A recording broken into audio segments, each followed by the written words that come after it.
Welcome to Bad Dog Agility, a podcast helping you reach all of your dog agility goals. Whether it's competing under the bright lights of the televised finals at Westminster or successfully navigating a homemade course in your own backyard, we'll bring you training tips, interviews, and news about the great sport of dog agility.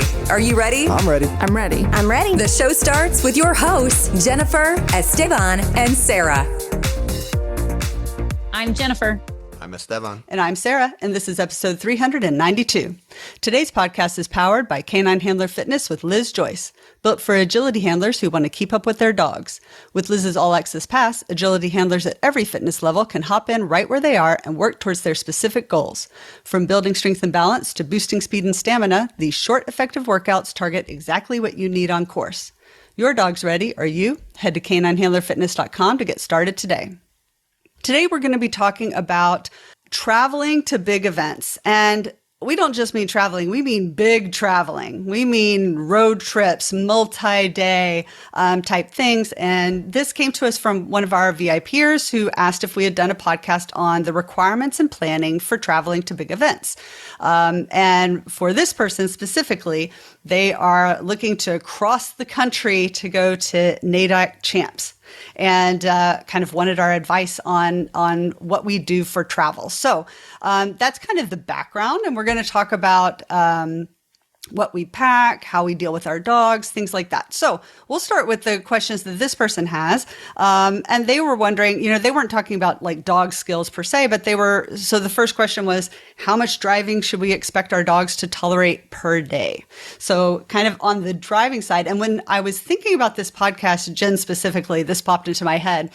I thought, there's actually it's kind of harder on a dog in some ways to cross the country than it is to fly to Europe. The flight itself is difficult and stressful, and there's definitely some noise element and stuff to flying.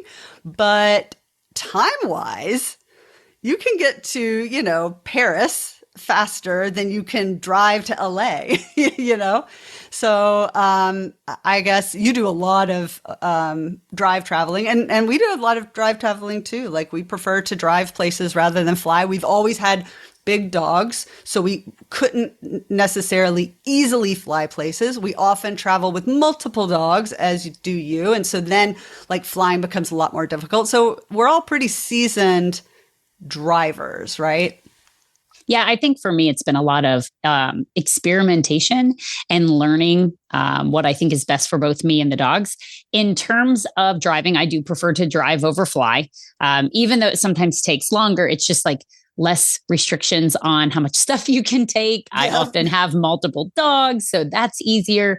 But I would say in terms of those longer trips and kind of how to cope with the dogs, the balance that I've gone back and forth on, and I haven't really settled on anything, is are you better off to do shorter days, but more exercising, getting out, taking your time on those shorter days, but then you kind of roll in right before the event, versus do you just go long on one day? I'm talking long, I'm talking 12 and 13 hours, but then give yourself a whole day to adjust. So what I think specifically about on these longer trips is my examples with Tulsa. So AKC Nationals is in Tulsa quite frequently. And we've done this trip a couple different ways. And I say we because I'm generally traveling with Abby.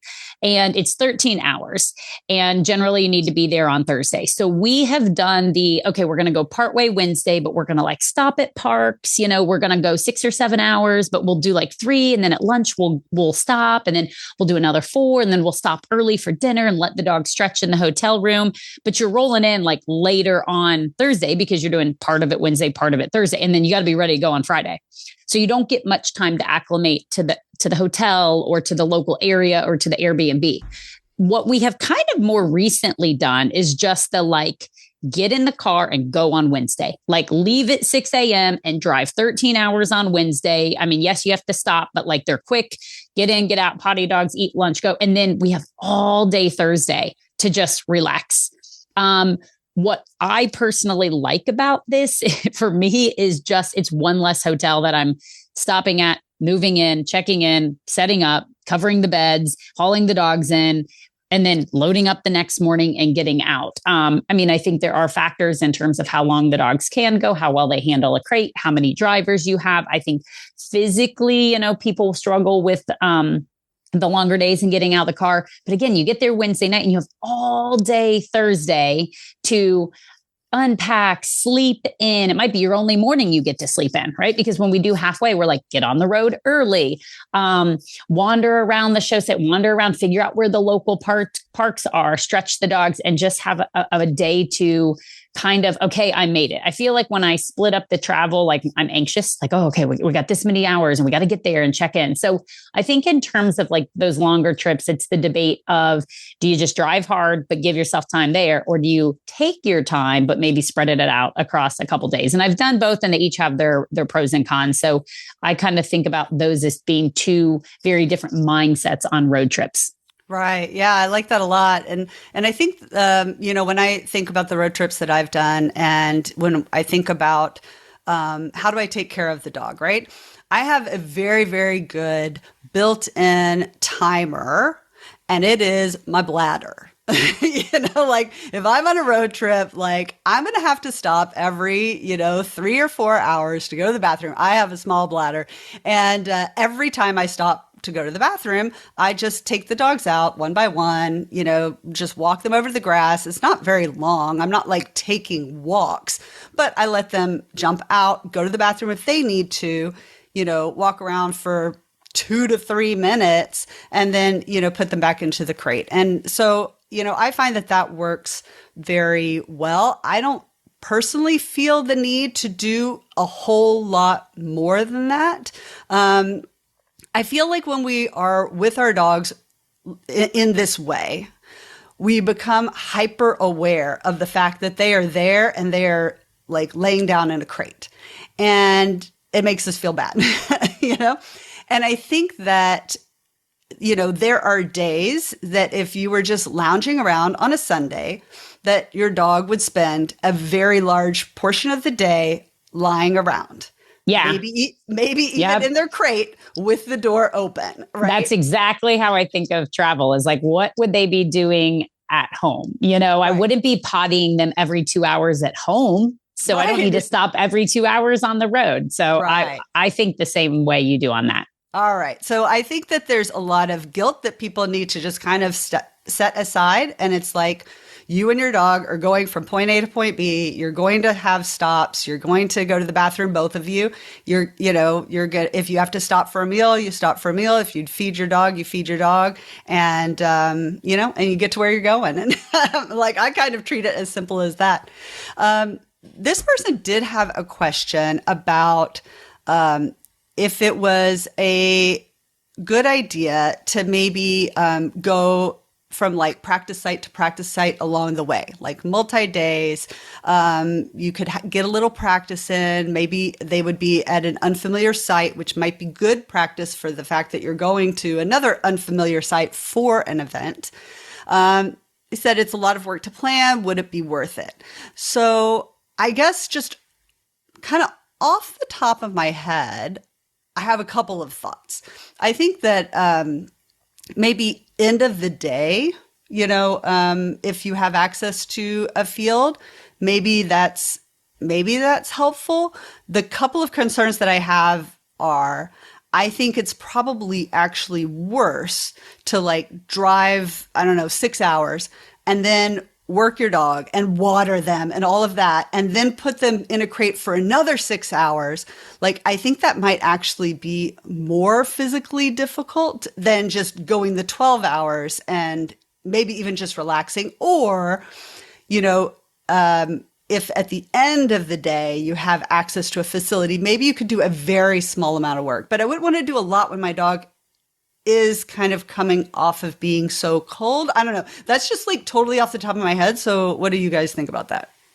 Mine's a bit more on like my mental state of things. So I like to have a really good last training session before a big event.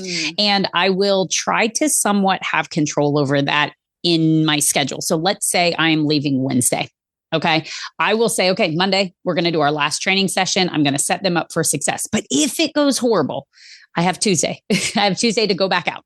Okay. And then I could be like, okay, that was a great session. My dog is sound. Or maybe Tuesday afternoon, they see the chiropractor. And so I'm like, okay, we're going to go to this trip with my dog in great shape and me feeling really good. The risk with me of doing like an in-route training session is, what if it goes poorly? Physically or mentally? What if you don't know what the surface is, you don't know what the equipment is, and something happens to you or the dog? You're now halfway to your big event that you've worked all year for, and you or them are lame. Or what if it goes really poorly? What if you show up and they have weird weave poles, right? White weave poles, and your dog's struggling to see them on white sand and they're missing entries. And now you have to finish your trip going, oh my God, my dog can't weave. I've come all this way. I've worked all this way and my dog can't weave. And so that really good training session that you had is now trashed because you felt like you needed to give the dog some extra time on equipment. So I'm not a big fan of this option. I cannot think of any time in all of my life where I've done like a training session away from home turf before a big event. And I think the risk outweighs the reward, to be honest. Take them on a nice walk, go to a park. If you want to get them to stretch their legs and decompress, they don't need agility equipment to do that. So I think there's way better ways to give you the benefit without the risk of what could go wrong. Yeah, no, that's a really good point. What do you think about my concern about being stiff? Valid? Well, let me back up and just say that I'm with Jennifer on all of that. I think if you have very specific circumstances where things aren't going your way before you leave on the trip, I might be inclined to grab a session or try and arrange something, assuming that you have enough time. So an example would be my dog is not great with weave poles, and especially with weave poles in new places, maybe, right? And then I have a practice session, and then I'm like, okay, I'm going to go to my friend's field, and then I take them out there, and they're like 30%, and then I'm like, and I load up a set of 6 poles, and I'm going to take that with me, and I have another friend 3 hours away near the show site, and I can go out there and have some training sessions. So I think that's very different, but that dog's in a very different place. So a lot of this is going to be very dependent on the dog, the competition, right? But the bigger the competition, the more experienced the dog. I'm way over with Jen on this. Like, it is not the time to be throwing in an extra session. You should have already tapered down. You should have already ended on a pretty good note, with not too much work. You know, how much work are you even going to put in at this place? Any warm-ups that you would do, warm-up jumps, things like that, you would be doing at the show site. So I agree with you, Jen, on all of that, 100%. Okay, as far as being stiff, I think that goes back a little bit to what you were saying earlier, Sarah. Humans, especially as we've gotten older, and you know, I'll have knee issues, right? Where if I'm sitting in a position for a long time, or if I'm doing the driving, and you know, I'm not very good about using the cruise control. You're going to be sore, you're going to be stiff, and you're going to project that onto your dogs. The fact is that your dog, relatively speaking, is younger, healthier, more mobile, can recover more quickly than you. And oh, by the way, when they're laying entirely in their crate, assuming the crate is appropriately sized, the equivalent is not you sitting in a chair, even in the back seat or even on the passenger side, not driving. The equivalent is you like laying down in your car, right, with a blanket and a pillow. Right. You know, so like it's a different traveling experience for your dog. That's on the physical side. I think you still want to get them out, and you'll notice that when you take your dog out after, you know, a couple hours in the car, whether or not they nap, they do like go through a whole stretching routine. Oh, that's yeah. kind of adorable to watch. They do that at home as well, right, when they first get up. So again, you noted that. So physically, I think maybe we overworry a little bit. I think I'd be a little more careful with your veteran dogs. I felt like as certain dogs got older, I would be more inclined to stop more frequently, like every 2 hours instead of every 3 to 4. But I think the big deal for most people on both the human side and the dog side is the psychological state, right? So there are some dogs who don't travel well, right? We had the occasional dog, you can't even take him 10 minutes over to the vet. Right. Or transport him to a park. Like, let me walk that 1.5 miles because they are, everything about the car freaks them out. The motion and other cars going by and things like that. Okay. That is going to be an ordeal. So that's way over on one side of the spectrum. Way over on the other side, you have the dogs that travel very well, easily. That's not an issue. Most dogs are going to fall somewhere in between. And so I think how your dog responds is going to dictate a lot of that. So if you've never taken a long trip, one thing that you might want to do is just get in your car and drive for, say, an hour. If you've never driven them more than 10 minutes anywhere and you have a 3-hour trip, maybe go 30 minutes in one direction, stop somewhere, take them out, play, and then come back 30 minutes. And just kind of see how they do, like on the highway with other cars coming by, in noisy places, etc., things like that. I think a lot of people actually do this deliberately when the dogs are young, right? Or they take them out to practice fields and things like that, right? Right. It's one of the benefits you get. You bring them to the field, you play with them, you have them meet people, but also they're traveling in the car and they kind of have the other older dogs show them, this is no big deal. This is your time to like relax, chill. We're not going anywhere for 10 to 15 minutes. So I think more in terms of psychological state. Right. Yeah, instead of physical stuff. Yep. One thing that popped into my mind as you were talking, not really related to what you were saying, but I got thinking about is I do know people that will often change their crate setup and their crate size when they have those longer trips. So they'll give the dogs a little bit more space. So maybe like up their crate size. So that's something I know people do, or they'll rent a car for those long trips because they don't want the miles on. So that's kind of one consideration people could take into account is, do I want to give my dog a little bit more room in the crate if I know I'm going to be driving those extra distances versus the 15 to 30 that you might have to class. Obviously, you got to take some safety stuff into account because I know there's risks with the dogs being in the bigger crates, but kind of something to weigh out in terms of pros and cons. Right. Yeah, when you're planning 3 days versus 2 days, we've done that, like take 3 days versus 2 days going up to the East Coast or Northeast for AKC Nationals and things like that. I would optimize around the driver, to be honest. Right. Unless there are very special circumstances around your dog, like, for example, they don't travel well, or they're older, or they're coming off injury, things like that.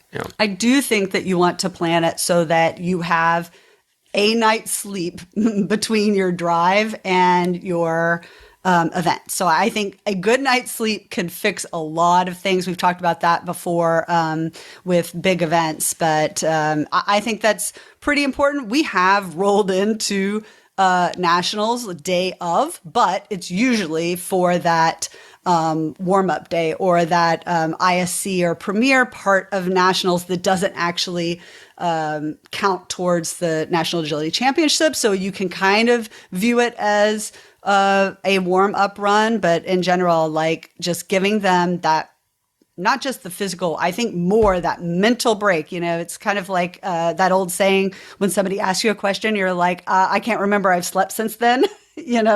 Like sleeping can really put a lot of space between your dog and, whatever their travel experience is. So Jen, there was one specific question that I am punting your way because I do not feed fresh. We do not do raw food for our dogs.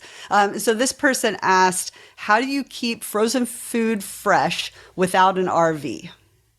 So B does eat raw, and I've done a little bit of everything. Again, it's kind of back to my opening statement that a lot of it is experimentation.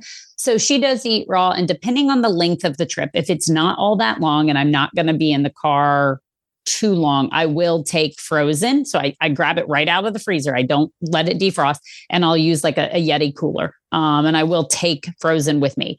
If it's a long trip and I know I can't keep it cool, or say my European travels, or even frankly out to Temecula that I had to flew, I will do freeze dried. So I will still do freeze dried raw. So it's still raw, but it's freeze dried. And that is, as you mentioned earlier with some of the other aspects, something you test out before the trip, right? Don't switch food on your trip. So I have a brand of freeze dried that I know works well with her.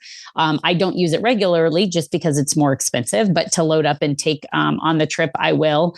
So I think it kind of depends on how big of a cooler are you willing to take and how long is that trip. The other thing that I've done is purchase raw at the location that I've traveled to. So we did this. I've done this in Europe actually as well, is I'll take it just enough freeze dried for the travel day. And then once I get there, find a grocery store and I'll buy raw and take it into the hotel and use the hotel fridge. So depending on what level of raw, if it's truly from the grocery store versus a pet store or whatever, you always can look around what's near the hotel, take just enough for your travel days, and then get some when you get there. So, checking in with your hotels, making sure there's fridges in the room, it actually hasn't been nearly as inconvenient as one would think. When I thought, okay, we're doing raw, I'm like, man, that sounds like a hassle. It actually works out quite well if you just have a good cooler, frozen food, and in the room fridges. Yeah, I was going to say that I remember going shopping with you in Europe for, going in and buying like chicken, whatever. Yep. Parts. Yep, exactly. So yeah, that definitely can work out that way. I guess one last thing to talk about is, and we talked just a little bit before this podcast, and Jen brought this up, was kind of packing. And for me, that is the worst part of any kind of travel. My whole family, I feel like the podcast listeners should have a pretty good sense that I'm a pretty chill person. In this group, in my family, I am very, very laid back, good natured. I don't get stressed out generally, and I don't get grumpy very easily. I feel like she's attacking us. No. I'm really not. I'm just contrasting that with how different I am when it comes to travel. I will snap at the kids. I will snap at Esteban. My whole family knows to be a little gentle with me as we approach travel, because for whatever reason, it stresses me out. And I'm just trying to get everything done. It's just the logistics of it.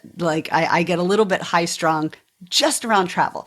And so we were talking, Jen, about how you pack, how you make sure you have everything, because that is what stresses me out. And I'll let you kind of talk about it a little bit, and then I'll give people basically my mantra that I have developed over the years to essentially deal with this. Yeah, I'm not gonna lie. I hate traveling and packing and the whole thing. It's very stressful, but I get a lot of practice at it.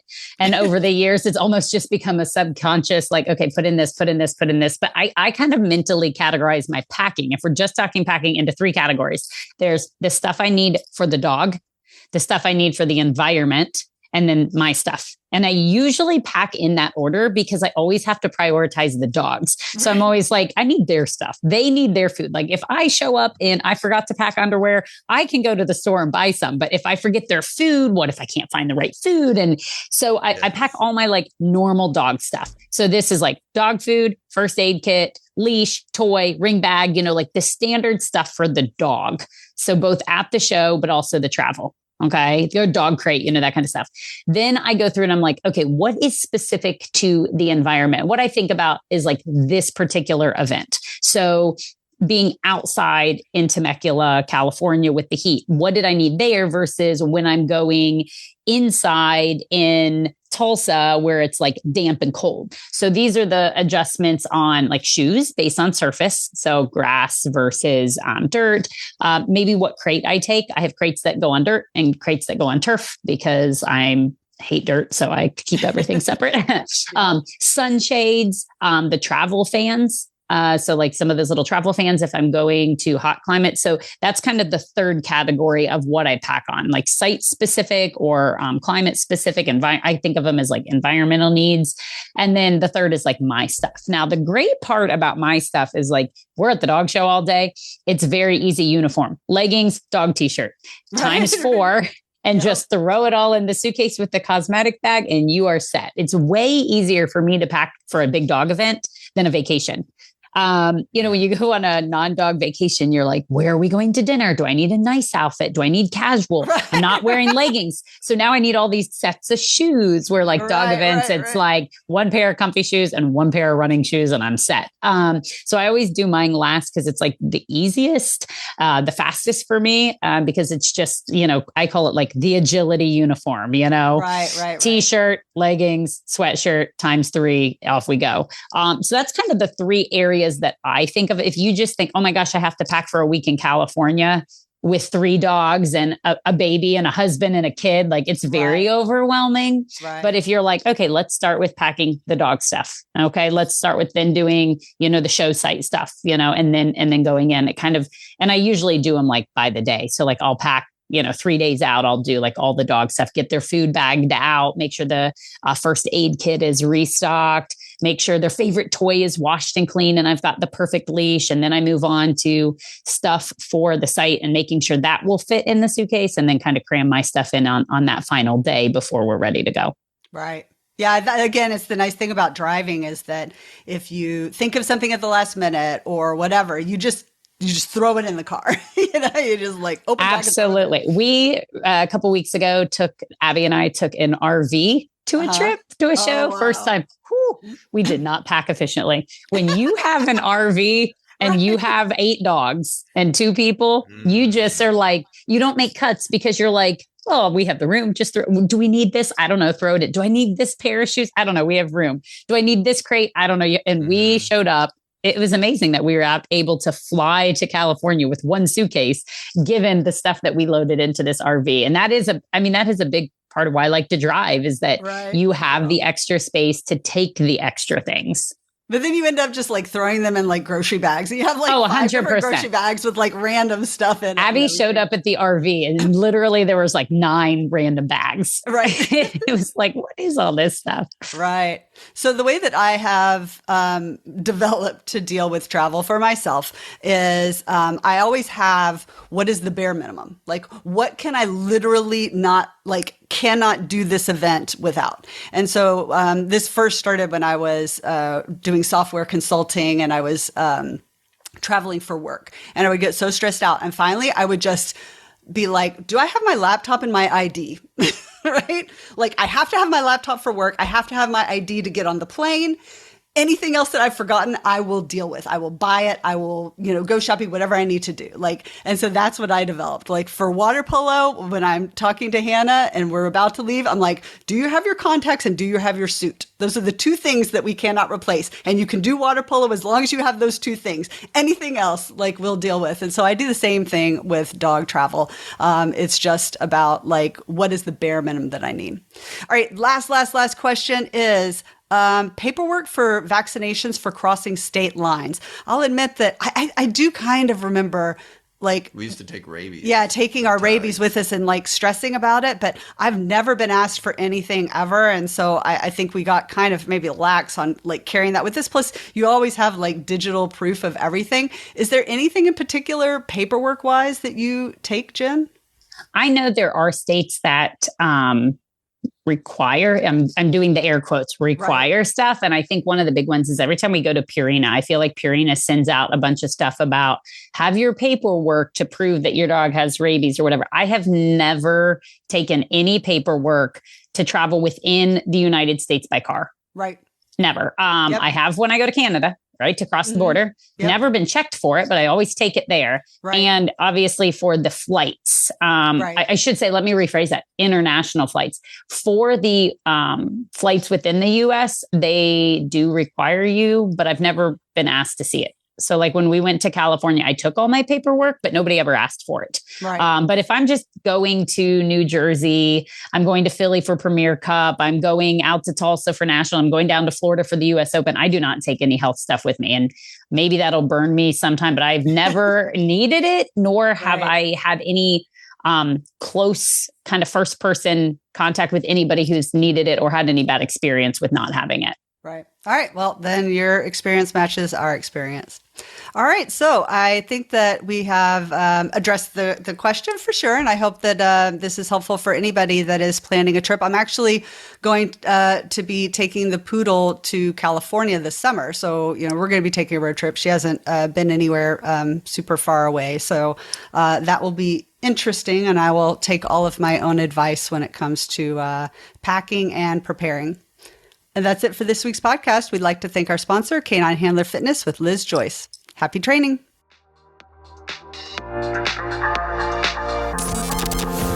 Thank you for listening to Bad Dog Agility.